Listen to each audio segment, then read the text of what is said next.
This channel does not promote any violent, harmful, or illegal activities. All content provided by this channel is meant for an educational purpose only. শামশেরগঞ্জের ঘটনার পিছনে রাজনৈতিক সমীকরণ রয়েছে।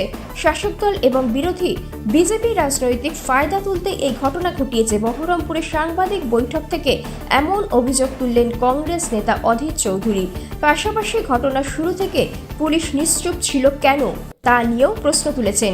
অধীরবাবুর দাবি, পুলিশের কোনো উচ্চপদস্থ কর্তার অঙ্গুলি হেলনে বা শাসক দলের শীর্ষ নেতার অঙ্গুলি হেলনে এই ঘটনা ঘটেছে।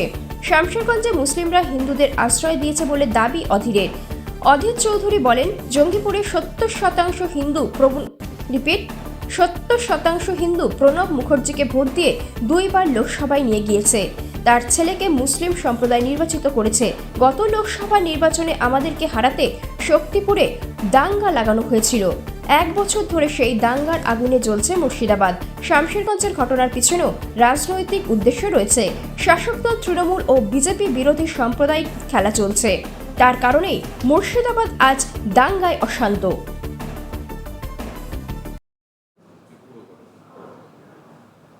দেখুন, কোনো ঘটনা ঘটে যাওয়ার পর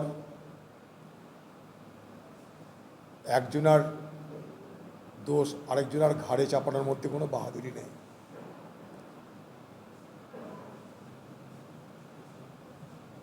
আমাদের দুর্ভাগ্য মুর্শিদাবাদবাসী হিসাবে যে আজ মুর্শিদাবাদের দাঙ্গার ঘটনা সারা ভারতবর্ষ জুড়ে আলোচিত হচ্ছে। এটা আমাদের কাছে লজ্জার। আমি এই জেলার একজন অধিবাসী। শুধু তাই নয়, মানুষের আশীর্বাদে দুয়াতে 5 বার এখানে এমপি হয়েছি। শুধু তাই নয়, ব্রাহ্মণের সন্তান প্রণব মুখার্জিকে আবদার করে, দাবি করে, চাপ দিয়ে এই মুর্শিদাবাদ জেলায় নিয়ে এসে নির্বাচনে দাঁড় করিয়ে আমরা জিতিয়েছি। সেদিন অনেকে বলেছিল যে মুসলমান অধ্যুষিত জেলায় ব্রাহ্মণ সন্তান প্রণব মুখার্জি জিততে পারবে না। আমি তাদেরকে বলেছিলাম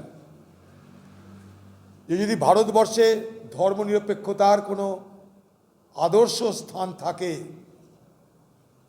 হাতে কলমে ধর্মনিরপেক্ষতা কাকে বলে যদি দেখতে হয়, বুঝতে হয়, তাহলে চলে আসুন মুর্শিদাবাদ, যেখানে 70% উপরে মুসলমান সম্প্রদায়ের মানুষ বসবাস করে।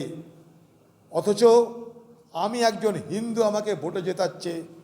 প্রণব মুখার্জি একজন ব্রাহ্মণ সন্তান, তাকে ভোটে জেতাচ্ছে। এই আমাদের জেলা মুর্শিদাবাদ, যাকে নিয়ে আমি গর্ব করি।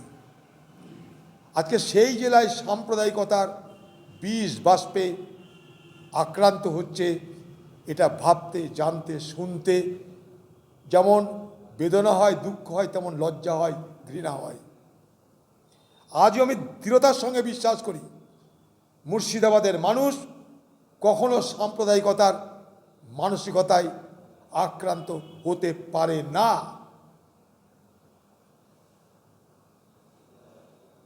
ওয়াকফ আইনের বিরুদ্ধে যে লড়াই, সেটা একটা রাজনৈতিক, আদর্শগত, আইনগত, সংবিধানগত লড়াই। এই লড়াই কংগ্রেস পার্লামেন্টের মধ্যে, পার্লামেন্টের বাইরে সর্বত্র করছে, করবে। জয়েন্ট পার্লামেন্টারি কমিটিতে আমরা তার প্রতিবাদ করেছি। এই আইন সংখ্যা গরিষ্ঠতার জোরে যখন পাশ করানো হয়েছে, সঙ্গে সঙ্গে আমরা সুপ্রিম কোর্ট করেছি। কংগ্রেসের পক্ষ থেকে সুপ্রিম কোর্ট করা হয়ে গেছে, দলীয় সিদ্ধান্ত এটা। ওয়াকফ আইন নিয়ে সারা দেশ জুড়ে প্রতিবাদ আন্দোলন হচ্ছে। এই আন্দোলন তো হতে হবে। 5 কোটি মানুষ ওয়াকফ আইনের উপরে যে কমিটি তৈরি হয়েছিল, সেই কমিটির কাছে 5 কোটি দরখাস্ত পড়েছিল এই আইন চালু না করার জন্য, এই আইনের বিরোধিতা করে, এই আইনের প্রতিবাদ করে। পার্লামেন্টের মধ্যে 12 থেকে 14 ঘন্টা আলোচনা হয়েছে। শুধু লোকসভায় রাজ্যসভা মিলিয়ে